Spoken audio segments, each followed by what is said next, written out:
House Ways and Means Committee. We will begin with first readers and assignment to subcommittees. And we will begin with House Bill 418, Representative Fleming. Jeremy, if you'll read part of the caption, please. Revenue collection method for county and municipal governing authorities to obtain certain information from Revenue Commissioner provide. Public Finance and Policy. Representative Fleming, if you would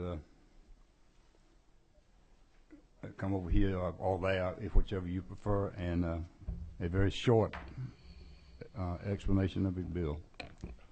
Mr. Chairman, right now the Commissioner of Revenue has the ability to share with the state, obviously, information on a large project or in a business, or how much sales tax they are paying or they're not paying. Quite often, though, as you know, particularly in my area, 4 of the state sales tax are state and 4 are local.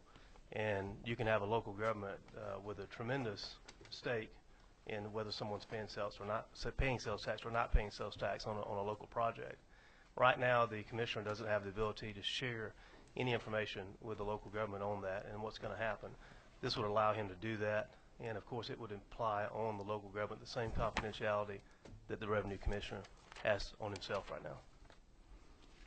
Any questions by members of the committee of the author? Hearing none, Representative Fleming, you also have House Bill 419, and Jeremy, if you read the caption while the Vice Chair is getting Sales and use tax, change definition regarding manufacturing. Sales tax subcommittee chaired by Chairman Ben Hardman. Representative Fleming. Mr. Chairman, thank you. 419 deals with sales tax. Mr. Chairman, in 2008, when I was here, we voted on something called the integrated plant theory. And the purpose was to put us on the same footing with other states around us so that when we try to lure industry here, we don't charge them on sales tax for the equipment that they put in a new industry or to try to keep an industry here and make them expand. I did not realize when I was voting at that time that Georgia Power and other large utilities would be included. I never worried about Georgia Power moving to Connecticut, but we have, through the Department of Revenue's regulations, placed upon them the same exemptions as Caterpillar or Kia has.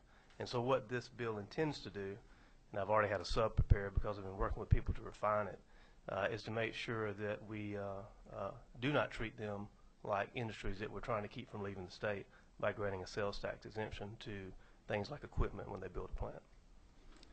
Any questions of the author by any member of this committee? Seeing none, thank you, Representative. Thank you, Mr. Chair. You read, Alan? Yes, House Bill 406, Representative Peak. County boards of equalization, taxpayer may submit certain appraisal in support of an appeal. Provide. Ad valorem sales tax, ad valorem subcommittee, Chairman Paul Battles. Representative Peak. Thank you, Mr. Chairman. This basically would allow an appraisal to be used and be presented to evidence when a taxpayer is appealing his tax bill. Any questions by any member of this committee of the author of the bill? Seeing none, thank you, Representative Peak. House Bill 412, Representative Harrell. HB 412, Representative Harrell, revenue taxation option, taxpayer to receive bills, subsequent notice via electronic transmission, and so forth. Public Finance and Policy Subcommittee, Chairman Ron Stevens. Representative Harrell. Thank you, Mr. Chairman. House Bill 412 takes 2 provisions that are actually contained in House Bill 295, a comprehensive ad valorem bill that would provide that where offered, taxpayers would have the option of receiving their bills, property tax bills, electronically. Any questions by any member of this committee of the author of the bill? Seeing none, thank you, Representative Harrell.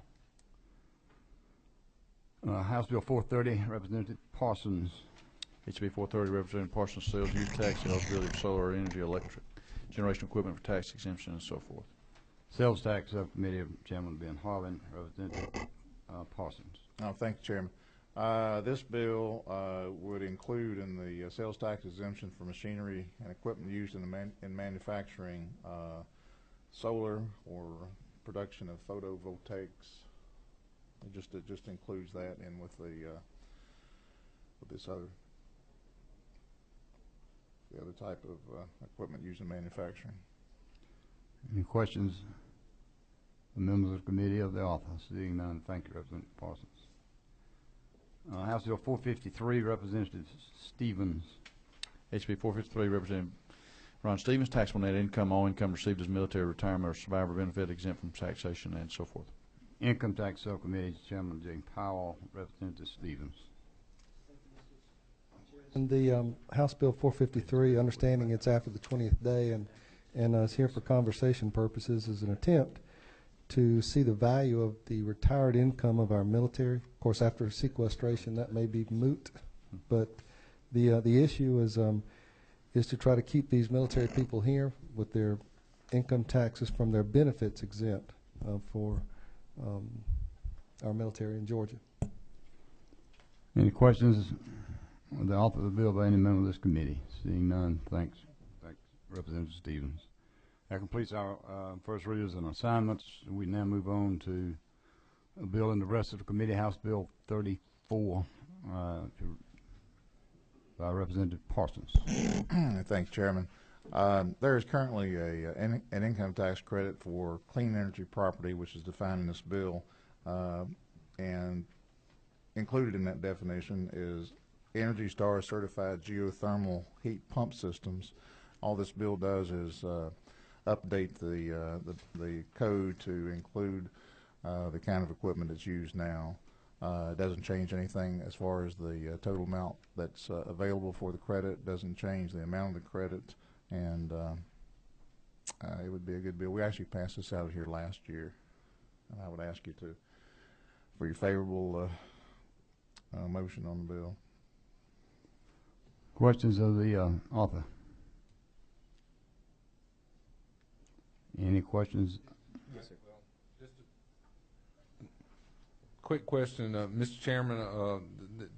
You say that it doesn't change the total amount. What is the total limit on the Well, sir, tax credit? that's a good question. I could have told you when I brought this through last year. It's been a year. I don't know what it is. It doesn't change it. I can't remember. I want to say like $5 million. Okay, $5 million. Okay. Jeremy is shaking his head. $5 million is what he's. Thank you. Representative Harbin has a question. I'm sorry. Thank you, Mr. Chairman. I just at the appropriate time would like to make a motion. Oh, okay. Representative Williams. There it is. That's not my motion. Wow. What was that? His cell phone went off.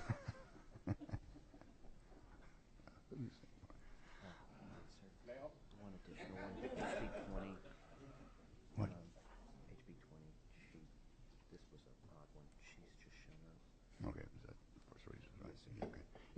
Any further questions of the author of House Bill 34? Not, what is the pleasure of the committee? Move and do pass, and along with the second, all in favor signify by saying aye. Opposed, no. The ayes have it. Bill is passed. Thanks, Chairman Thank you, Chairman. Parsons. And I'm told, let's see, we have one more first reader, Representative Waits of the 60th, House Bill 20. HB 20, Representative Waits, income tax credit, certain volunteer firefighters, and so forth. You may proceed, Representative. Everyone. I'm here today to ask your favorable consideration for HB 20. It provides a tax credit to volunteer firefighters. It is my belief that this will be a wonderful way to continue to attract and recruit volunteer firefighters. Often this is a thankless job. I'm very much aware that we have budgetary shortfalls throughout the state, which is one of the reasons that we reduced it from $1,000 to a small amount of $200. We also further defined what constitutes a volunteer firefighter by providing that they must be in good standing, recognized as a volunteer, and also having completed at least 1 year of firefighter training.